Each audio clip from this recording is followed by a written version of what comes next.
Hello students, तो आज हम डिस्कस करेंगे acid neutralising capacity of antacid jail.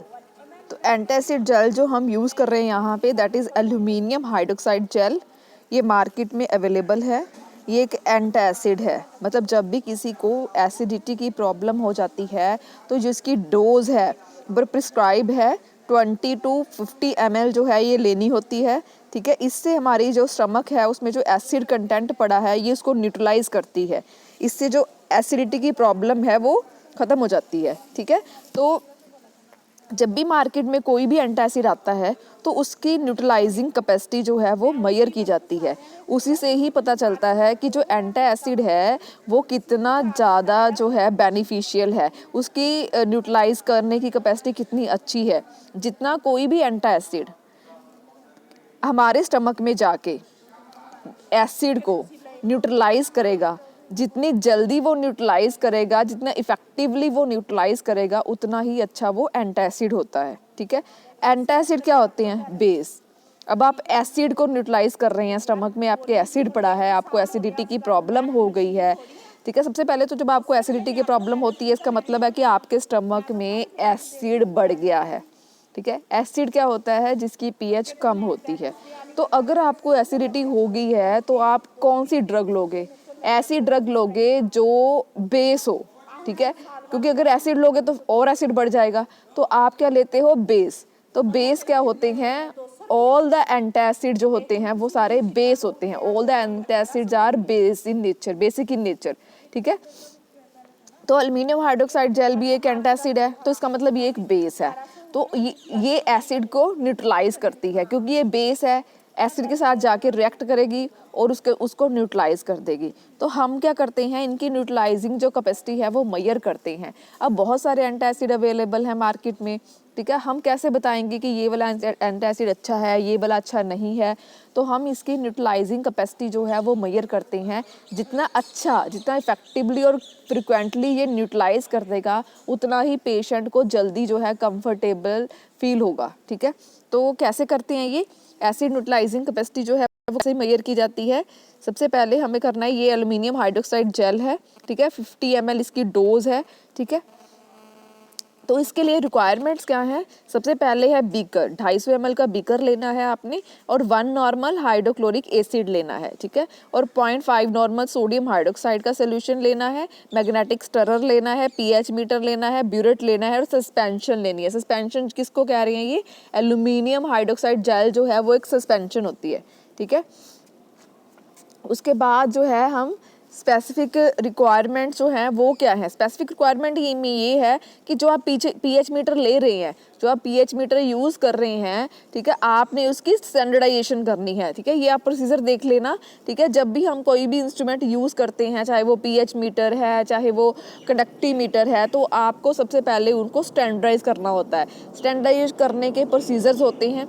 इससे हमें ये पता चलता है कि जो पीएच मीटर है वो इफ़ेक्टिवली वर्क कर रहा है। ठीक है, वो कैलिब्रेटेड है, वो प्रॉपर रीडिंग दे रहा है। ठीक है, तो सबसे अब हम सिंपल प्रोसीजर देखेंगे कि प्रोसीजर क्या है। सबसे पहले आपने 250 ml का बीकर लेना है, उसको लेबलिंग कर लेनी है। ठीक है, उसके ऊपर लेबल लगा लेना है। ठीक है, उसके बाद आपने उसमें जो डॉक्टर के द्वारा प्रिस्क्राइब की गई एल्यूमिनियम हाइड्रोक्साइड जेल की डोज है 50 ml, वो उसमें आपने डाल देनी है। फिर उसमें आपने वाटर डालना है और उसका जो वॉल्यूम है वो 70 ml तक मेकअप करना है। ठीक है, इतना वाटर डालना है कि जो उसका वॉल्यूम है वो 70 ml तक हो जाए। ठीक है, उसके बाद आपने उसमें मैग्नेटिक स्टर के साथ उसको स्टर करना है। एक मैग्नेटिक स्टर होता है, मैग्नेट होती है उसमें, वो आपने उसके साथ इसको स्टर करना है 1 मिनट के लिए, क्योंकि ये एक सस्पेंशन है। सस्पेंशन जो है वो इजीली डिसॉल्व नहीं करती, इसीलिए हमें स्टरिंग की ज़रूरत पड़ती है। ठीक है, with the help of stirring we can easily dissolve all the suspensions in water, because mechanical energy से जो इसके पार्टिकल्स होते हैं वो वाटर के साथ बॉन्ड बना लेते हैं। ठीक है, नेक्स्ट जो है वो प्रोसीजर है। प्रोसीजर क्या है? आपने सबसे पहले 1 नॉर्मल जो हाइड्रोक्लोरिक एसिड जो बनाया हुआ है, ठीक है, 1 नॉर्मल हाइड्रोक्लोरिक एसिड जो आप बनाते रहते हैं N1V1 is equal to N2V2, ऐसे करके आप वन नॉर्मल का हाइड्रोक्लोरिक एसिड जो आप बना लेना।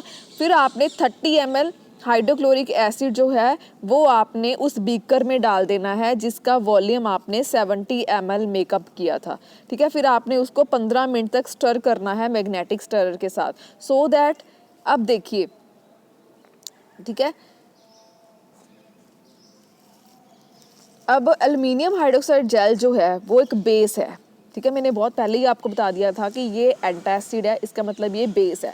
जब आपने बीकर में इसको डाला एल्युमिनियम हाइड्रोक्साइड जेल को और साथ में पानी डाला और 70 ml तक वॉल्यूम मेकअप किया, तो उसके बाद आपने उसमें 30 ml जो है वो हाइड्रोक्लोरिक एसिड डालना है। हाइड्रोक्लोरिक एसिड क्या करेगा, जो आपका जो बेस पड़ा है, जो एल्युमिनियम हाइड्रोक्साइड जेल पड़ी है, उसके साथ रिएक्ट करेगा, उसको न्यूट्रलाइज करेगा, ठीक है, क्योंकि एसिड है, नीचे बेस पड़ा है, दोनों एक दूसरे के साथ रिएक्ट करेंगे और रिएक्शन जो है वो स्टार्ट हो जाएगा दोनों की न्यूट्रलाइज। जब आप 15 मिनट तक इसको स्टर करोगे तो सारा का सारा जो बेस है वो एसिड के साथ न्यूट्रलाइज हो जाएगा, ठीक है। उसके बाद क्या होगा, आफ्टर 15 मिनट्स आपने क्या करना है, उसको टाइट्रेट करना है।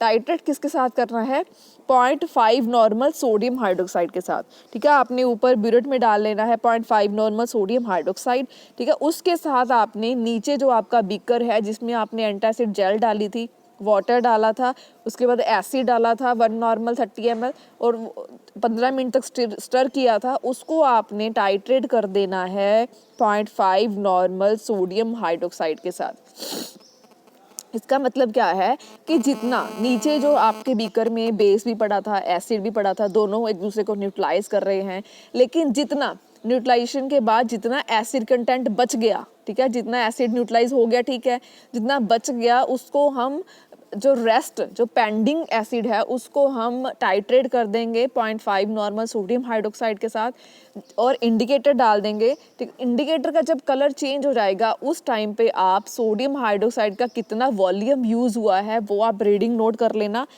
उसके बाद हम फॉर्मूला में पुट कर देंगे, हम टोटल मिली इक्विवेलेंट्स जो है acid consumed by the formula, मतलब क्या है, total milli equivalent of acid consumed by the antacid, मतलब क्या है कि जो नीचे बीकर में कितने मिली इक्विवेलेंट ऑफ एसिड जो है वो कंज्यूम किए हैं बेस ने, एंटासिड जेल ने, ठीक है, वो किसकी इक्वल होंगे, 30 into normality of hydrochloric acid minus volume of sodium hydroxide use into normality of sodium hydroxide, ठीक है। मतलब क्या है इसका कि जो हमारा एंटासिड है जो बीकर में पड़ा है, एल्युमिनियम हाइड्रोक्साइड जेल जो पड़ी है, ठीक है, उसने कितने मिली इक्विवेलेंट जो एसिड के कंज्यूम किए हैं, ठीक है, तो स्टमक में जाके भी उतने ही एसिड कंज्यूम करेगा। तो इससे हमें पता चल जाता है कि ये जो एंटासिड है ये बहुत अच्छा है, ये अच्छा नहीं है, क्योंकि ये बहुत सारे एंटासिड को खत्म, एसिडिटी को ख़त्म कर रहा है, ये कम एसिडिटी को ख़त्म करता है, ठीक है। इसी से हम इसकी कैपेबिलिटी चेक करते हैं, एफिशिएंसी चेक करते हैं। तो फॉर्मूला क्या है, total milli equivalent of acid जो है consumed by the antacid is equal to 30, ये फॉर्मूला है। इसमें आपने 30 जो वॉल्यूम आपने लिया था हाइड्रोक्लोरिक एसिड का इसलिए दिया है इन्होंने, नॉर्मेलिटी उसकी 1 थी, ठीक है, माइनस 25 जो वॉल्यूम सोडियम हाइड्रोक्साइड का यूज़ हुआ है into normality of sodium hydroxide is 0.5, ठीक है। तो आपने जब माइनस करोगे दैट इज 17.5। इसका मतलब क्या है कि एसिड न्यूट्रलाइजिंग कैपेसिटी क्या है एंटासिड जेल की, 17.5 मिली इक्विवेलेंट। एक एंटासिड जिसकी डोज जो है वो 50 ml है, वो एंटासिड, ठीक है, वो 17.5 मिली इक्विवेलेंट ऑफ एसिड के कंज्यूम करता है, ठीक है। This is the acid neutralising capacity of antacid gel, ठीक है। Thank you.